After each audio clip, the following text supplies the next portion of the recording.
Selamat sore Pak Adit dan teman-teman. Jadi pada kesempatan kali ini kelompok kami akan menjelaskan tentang pentingnya Pancasila dan sejarah Pancasila. Jadi pertama-tama saya akan menjelaskan mengenai pentingnya Pancasila. Ditinjau dari segi hukumnya, Pancasila itu telah tercantum pada Undang-Undang Republik Indonesia Nomor 12 Tahun 2012 Pasal 35 Ayat 3. Isinya itu adalah bahwa kurikulum pendidikan tinggi itu wajib memuat mata kuliah agama, Pancasila, kewarganegaraan, dan bahasa Indonesia. Kemudian, Pancasila juga dapat ditinjau dari segi sudut pandang manusia. Ada substansial dan praktikal. Pada kesempatan kali ini saya akan membahas mengenai sudut pandang praktikal. Jadi dari sudut pandang praktikal itu masih terdapat beberapa penyimpangan dari tiap sila-sila pada Pancasila. Pada penyimpangan sila pertama itu terjadinya kasus G30 SPKI. Kasus G30 SPKI itu adalah kasus penculikan dan pembunuhan ketujuh Dewan Jenderal yang dikenal dengan pahlawan revolusi pada tahun 1965 oleh PKI. Kejadian ini dilatar belakangi oleh adanya tuduhan bahwa Dewan Jenderal akan melakukan kudeta terhadap Presiden Soekarno yang kala itu sedang memimpin. Dan ketujuh pahlawan ini sekarang dikenal dengan nama pahlawan revolusi. Kemudian penyimpangan sila yang kedua, yaitu sila kemanusiaan yang adil dan beradab. Itu adanya kasus kebakaran lahan kelapa sawit yang terjadi akibat kelalaian PT Arjuna Sawit, sebuah perusahaan kelapa sawit asal Singapura di daerah Kalimantan Tengah. Jadi kasus ini terjadi karena pihak pabrik itu lalai dalam menjaga dan mengawasi area lahannya sehingga dapat terjadi kebakaran. Dan kebakaran ini menimbulkan polusi udara dan asap yang cukup besar dan luas di daerah Kalimantan Tengah. Sehingga membuat banyak warga di sana merasa terganggu dan terkena ISPA dan berbagai penyakit saluran pernafasan yang lainnya. Sehingga hal ini dapat dimasukkan ke dalam kategori penyimpangan sila kedua karena mengganggu kesejahteraan dan keselamatan manusia. Kemudian yang ketiga, adanya kasus Ratna Sarumpait. Nah, kasus ini tuh sebenarnya adalah kasus hoaks yang terjadi oleh Ratna Sarumpait karena Ratna Sarumpait itu mengaku bahwa wajahnya itu telah bonyok akibat dianiaya oleh seseorang. Padahal pada kenyataannya dia tidak pernah dianiaya seperti itu. Dan mirisnya hal ini tuh dipercayai oleh tim tim pemenangan calon presiden dan wakil presiden nomor urut 2 yaitu Prabowo dan Sandiaga. Karena Ratna ini adalah termasuk dalam tim pemenangan Prabowo dan Sandiaga kala itu. Nah, kemudian Prabowo pun melaporkan hal ini kepada pihak kepolisian dan ternyata setelah ditelusuri tidak ditemukan bukti yang kuat bahwa Ratna Sarumpait ini telah dianiaya oleh orang lain, terlebih oleh pihak presiden dan wakil presiden dari nomor urut 1. Dan akibat hal tersebut, Ratna pun mengakui pada konferensi persnya bahwa dia memang berbohong dan sejujurnya wajah bonyok itu bukanlah hasil karena dikeroyok orang, tapi karena adanya operasi plastik yang ia lakukan beberapa tahun silam. Sehingga tidak terbukti bahwa Ratna telah dilukai dan dianiaya oleh orang lain.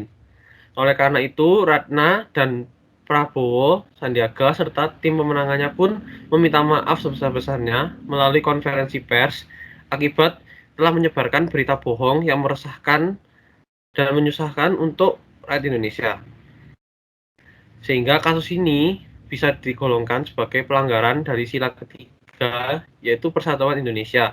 Karena kasus ini dapat memecah belah persatuan dan kesatuan bangsa karena isu-isu hoaks seperti ini.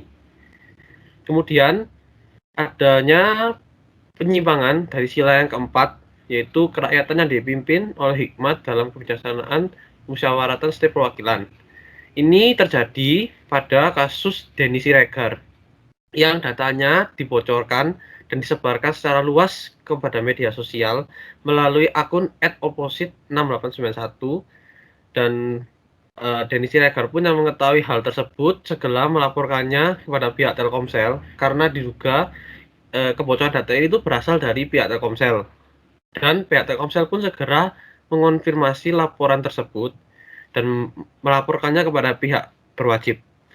Lalu pihak berwajib pun segera melakukan penelusuran dan ternyata ditemukan bahwa pelaku dari pembocoran data ini itu adalah seorang karyawan Telkomsel di daerah Rungkut, Surabaya yang telah ditangkap. Dan motif pelaku melakukan tindakan ini adanya dendam pribadi kepada Denny Siregar. Kemudian adanya penyimpangan sila kelima, yaitu kasus sengketa antara warga Rembang dan PT Semen Indonesia. Hal ini terjadi karena pada awalnya PT Semen Indonesia ingin mendirikan sebuah pabrik semen di daerah Rembang, Jawa Tengah tersebut. Tapi rencana tersebut itu tidak disetujui oleh warga Rembang, terutama para petani yang ada di daerah tersebut. Karena dengan didirikannya pabrik tersebut dapat menimbulkan polusi udara, polusi air, dan berbagai polusi lainnya yang berpotensi mengakibatkan wilayah tersebut menjadi tidak subur lagi. Terlebih di daerah sana masih terdapat banyak para petani dan sawah yang digunakan sebagai mata pencaharian utamanya. Oleh karena itu, warga Rembang pun tidak setuju dan menolak adanya pembangunan ini dan mengajukan keadilan kepada pihak yang berwajib. Hal ini tentu masuk dalam penyimpangan sila yang kelima, karena hal ini telah menyalahi dan termasuk ke dalam hal yang tidak adil, terlebih bagi seluruh rakyat Indonesia. Kemudian dari hal praktikal ini, selain dari penyimpangan sila-sila tersebut, juga terdapat beberapa relevansi profesi ataupun pekerjaan yang relevan dan terkait dengan sila-sila tersebut. Jadi untuk sila yang pertama, yaitu ketuhanan Yang Maha Esa, itu terdapat yang relevan dengan sila ini. Ada manajer perusahaan, asisten to manager, analisis keuangan, quality control, programmer, translator, teknisi jaringan, dan tenaga farmasi. Lalu untuk sila kedua, yaitu kemanusiaan yang adil dan beradab. Ini contohnya adalah manajer perusahaan, asisten to manager, analisis keuangan, dan quality control. Lalu untuk sila ketiga itu ada developer jaringan, teknisi jaringan, dan content creator. Kemudian untuk sila keempat itu contoh pekerjaan yang relevan adalah developer aplikasi, teknisi jaringan, asisten to manager, dan akuntan. Kemudian untuk sila yang kelima yaitu keadilan sosial bagi seluruh rakyat Indonesia, itu yang pertama adalah asisten to manager, yang kedua adalah manajer, yang ketiga adalah akuntan, yang keempat adalah teknisi jaringan, yang kelima adalah quality control. Nah, itu tadi adalah beberapa pekerjaan yang relevan dan sesuai dengan beberapa sila-sila yang ada pada Pancasila. Dan hendaknya profesi ini dapat menjalankan tugas-tugasnya sesuai dengan sila-sila yang ada dan tidak melanggar serta menyalahi sila-sila yang ada pada Pancasila, dan tetap memegang teguh apa yang telah tercantum pada kelima sila Pancasila. Selanjutnya akan dilanjutkan oleh teman saya, Ius, yang akan membahas segi sudut pandang dari sisi substansialnya. Untuk sudut pandang Pancasila dari manusia itu yang substansial, saya akan membahas tentang karakter yang kontradiktif kultur digital. Yang pertama, saya akan membahas tentang teknologi. Teknologi kita sudah luas, kita dapat berkenalan dengan orang di Amerika, di benua lain, Inggris sekalipun.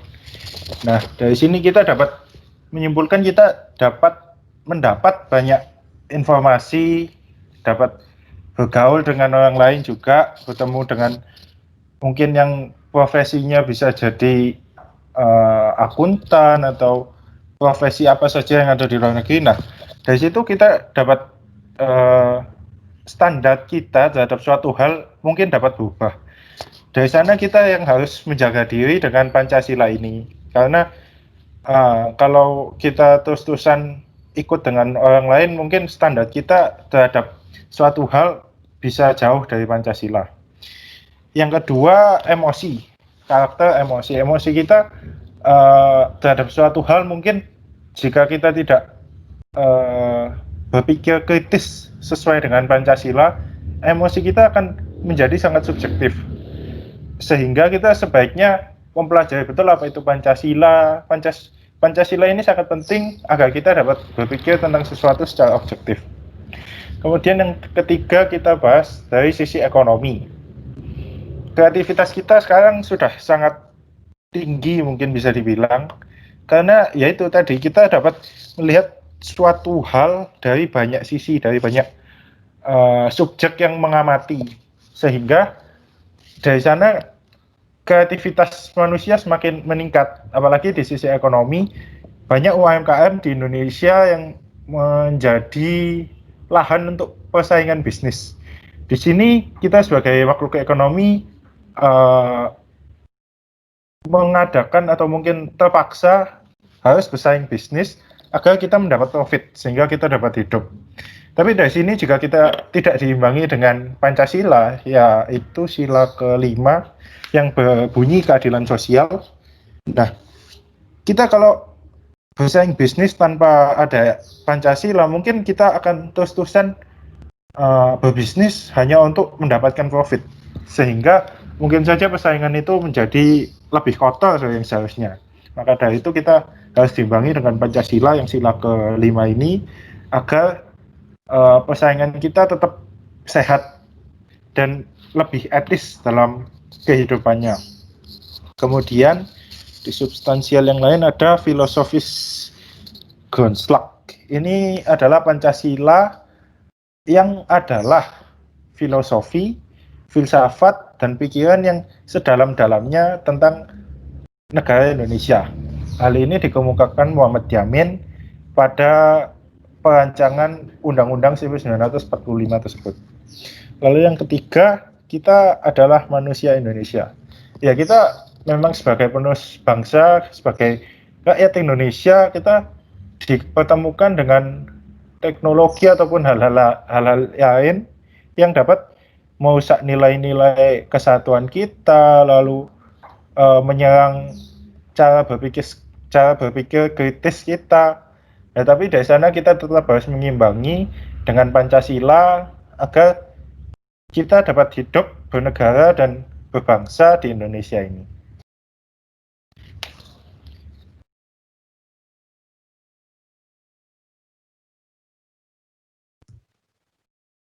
Setelah itu kita kan beralih ke sejarah Pancasila.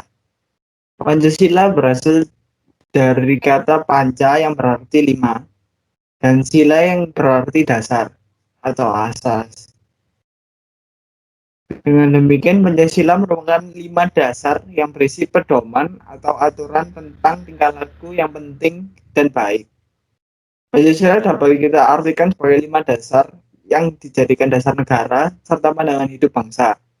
Suatu bangsa tidak akan dapat berdiri dengan kokoh tanpa dasar negara yang kuat dan tidak dapat mengetahui dengan jelas mana arah tujuan yang akan dicapai tanpa pandangan hidup. Dengan adanya dasar negara, suatu bangsa tidak akan terombang-ambing dalam menghadapi permasalahan baik dari dalam ataupun dari luar. Pancasila merupakan sebuah ideologi bangsa. Ideologi itu sendiri berarti cita-cita, nilai dasar, dan keyakinan yang dijunjung tinggi. Ideologi Pancasila merupakan ideologi yang sifatnya terbuka, yang cenderung juga bersifat universal atau abstrak, yang bisa digunakan oleh semua orang dan seluruh golongan. Kelahiran Pancasila pasti terdapat unsur-unsur dalam pembentukan Pancasila. Seperti pertama diskursus dan konsensus, kedua kearifan lokal, dan ketiga adalah pengetahuan dan wawasan dunia. Kemudian Pancasila juga memiliki visi dan misi. Visi dan misi Pancasila itu tertuang dalam pembukaan Undang-Undang Dasar Negara tahun 1945, di mana visinya adalah menjadi bangsa yang merdeka, bersatu, berdaulat, adil, dan makmur. Sedangkan misinya adalah melindungi segenap bangsa Indonesia dan seluruh tumpah darah Indonesia. Yang kedua, memajukan kesejahteraan umum. Yang ketiga, mencerdaskan kehidupan bangsa. Yang keempat, melaksanakan ketertiban dunia berdasarkan kemerdekaan dan perdamaian abadi dan keadilan sosial.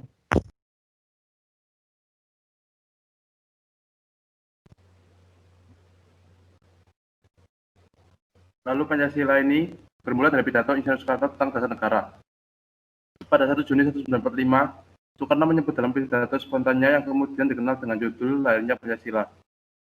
Dasar-dasar sebagai berikut: kebangsaan dan Indonesia, internasionalisme atau perikemanusiaan, mufakat atau demokrasi, dasar perwakilan, dasar permusyawaratan, kesejahteraan sosial, ketuhanan.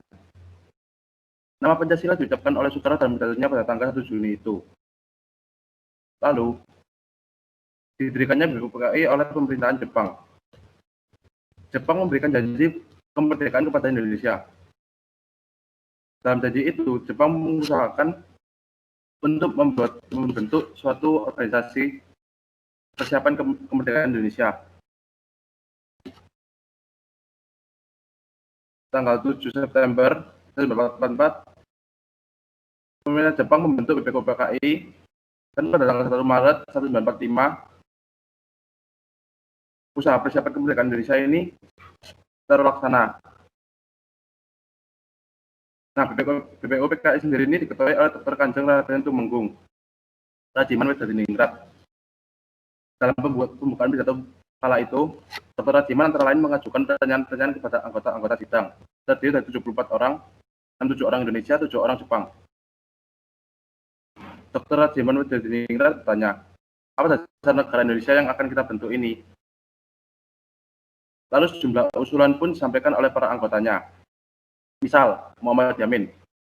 Dalam pidatonya, tanggal 9 Mei 1945, ia merumuskan 5 dasar negara sebagai berikut: peri kebangsaan, peri kemanusiaan, peri ketuhanan, peri kerakyatan, dan kesejahteraan rakyat. Lalu BPUPKI dalam sidang,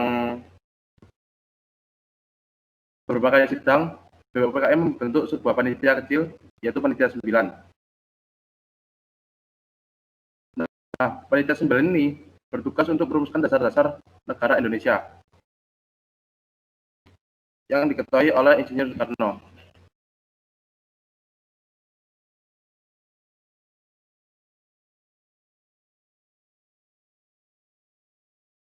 Lalu panitia 9 merumuskan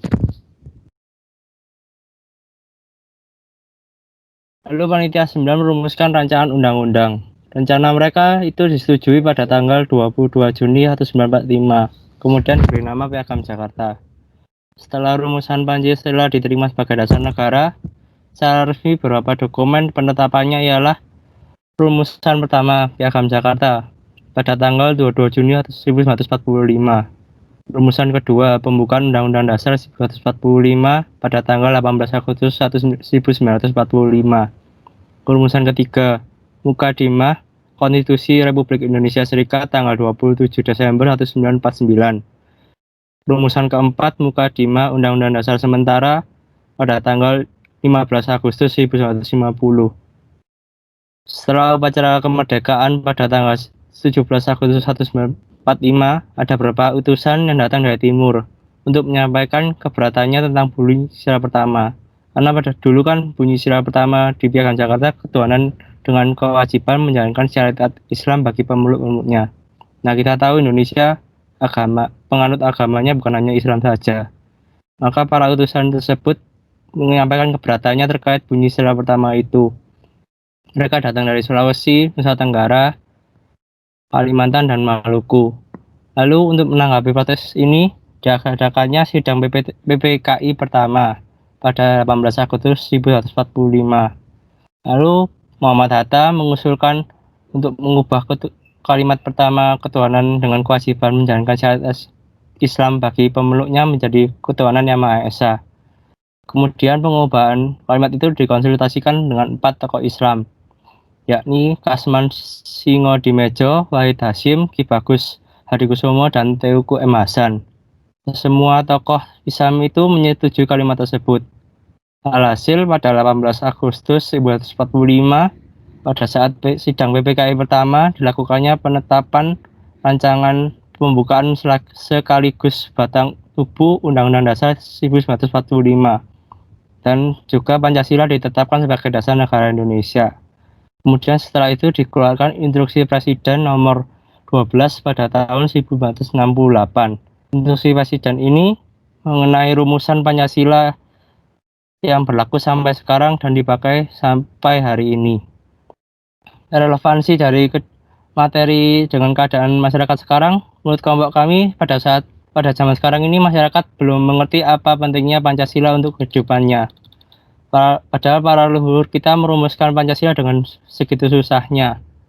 Pada zaman sekarang ini, masyarakat kurang bisa menerapkan Pancasila baik di lingkungan masyarakat maupun di lingkungan kerja seperti yang tadi dijelaskan. Para pejabat negara pun sekarang kurang bisa menjunjung Pancasila. Kita lihat saja pada kejadian yang ramai pada saat ini, yaitu RUU Cipta Kerja. Menurut kelompok kami, aturan tersebut melanggar sila kelima karena hanya satu pihak yang diuntungkan, sedangkan para kerja merasa dirugikan dengan adanya RUU itu, dan dapat menimbulkan kerusuhan. Sekarang saja sudah banyak kerusuhan, protes, dan demo. Maka harusnya para pejabat ini menciptakan keadilan dan kesejahteraan, bukan malah membuat masalah baru. Maka kita sebagai warga negara Indonesia harus sadar dan bijak untuk bertindak dan menanggapi masalah seperti ini. Jangan sampai kita menyia-nyiakan perjuangan para leluhur kita. Demikian dari kelompok kami, terima kasih.